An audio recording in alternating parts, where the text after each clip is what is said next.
Meydana Seyit Rıza bira Dersimeye kuneha guliyên dara li meydanê bûye quncika doza edaletê a ji bo jinê ku hatine qetil kirin.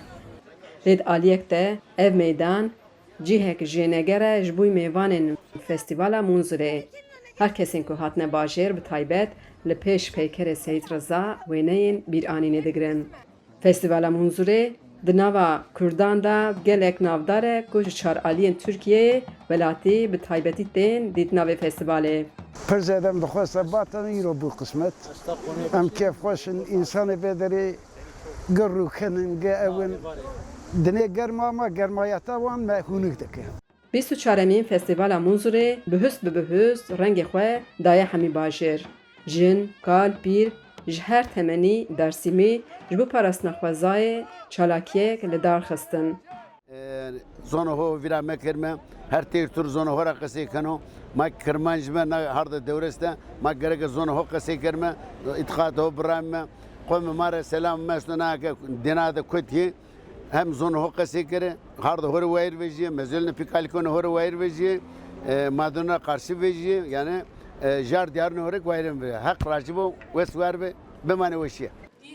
Di pênc rojên festîvalê de li ser parastina xwezayê, ekolojiyê, bîr û çandê gotûbêj jî çêbûn.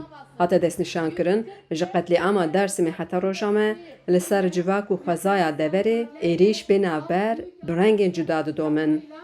Festîval derfet dide ku gelek jin berhemên xwe li bazarê bifroşin. Lê îsal bandora krîza ekonomîk li ser bazarê jî çêbûye. Vira tişta firşilê, çentan, cizdan, şalvar, şal.